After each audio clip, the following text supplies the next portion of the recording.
পাম্পের সামনে একটি লাগিয়ে রাখে, গ্যাস নাই, অথচ ভিতরে লরিতে নজর লাগানো। এই সিএনজি গ্যাস কাদের জন্য নিচ্ছে কারা? এটি যদি সিন্ডিকেট হয় তাহলে সিন্ডিকেট বলতে আমারও কোনো দ্বিধা নেই, আমিও বলবো এটি সিন্ডিকেট হচ্ছে। আপনি অন্য খাতের গ্যাস নিতে পারবেন না বলে শ্রমিককে রাস্তায় নামিয়ে দেবেন, এই ধরনের হুমকি অন্তত পরিবহন শ্রমিকরা বরদাস্ত করবে না। আমরা সরকারের দেওয়া তথ্যকে বিশ্বাস করি, আবার আমরা সচক্ষে কি দেখি? আমরা আমাদের লিখিত বক্তব্যে বলেছিলাম, বৈশ্বিক যুদ্ধাবস্থা, রাষ্ট্রীয় উৎপাদন স্বল্পতা কিংবা কারিগরি ত্রুটি, এই সবই আমরা মেনে নিয়েছি।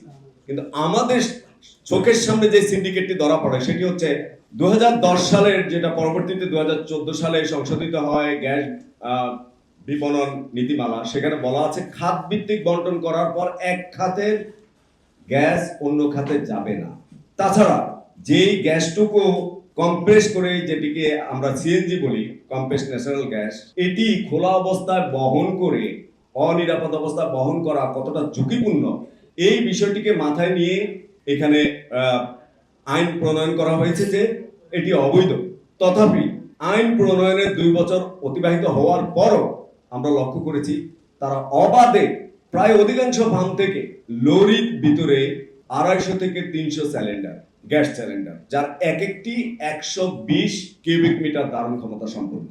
আমাদের বাহনে থাকে 60 কিউবিক মিটার ধারণ ক্ষমতা সম্পন্ন কিংবা 90। ওই যখন 250-300 একসাথে ওরা গ্যাস ফিলিং করতে যায়, তখন ওই পাম্প তো নয়, আশেপাশের কিছু থাকলে সেটাও টেনে নেয়। এমন অবস্থায় আপনারা লক্ষ্য করবেন, আপনাদের রিপোর্ট এবং আমাদের সরজমিন যা আমরা দেখি, পাম্পের সামনে একটি লাগিয়ে রাখে, গ্যাস নাই, অথচ ভিতরে লরিতে নজর লাগানো। এই সিএনজি গ্যাস কাদের জন্য নিচ্ছে কারা? এটি যদি সিন্ডিকেট হয় তাহলে সিন্ডিকেট বলতে আমারও কোনো দ্বিধা নেই, আমিও বলবো এটি সিন্ডিকেট হচ্ছে। আমি আবারও বলছি, আমরা সরকারকে বিশ্বাস করতে চাই, সরকার যে তথ্য দিয়েছে সেটি সঠিক, আমরা সেটি বিশ্বাস করব। কিন্তু এই পরিস্থিতির মধ্যে শুধুমাত্র শিল্পের ক্ষয়ক্ষতি বিবেচনা, কি ক্ষতি, এই বিষয়গুলো একটু আমাদের ক্লিয়ার করা দরকার।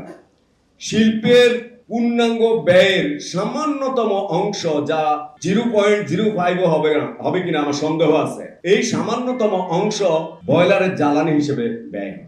এই বয়লারের জ্বালানিটা তারা চাইলে সিএনজি গ্যাসের পরিবর্তে এলপিজি, ডিজেল কিংবা ফার্নেস অয়েল ব্যবহার করতে পারে, এতে তাদের ব্যয় সামান্য বৃদ্ধি পাবে। বাংলাদেশের শিল্প কলকারখানাগুলো অতীতে বহু এই ধরনের পরিস্থিতি মোকাবেলা করেছে।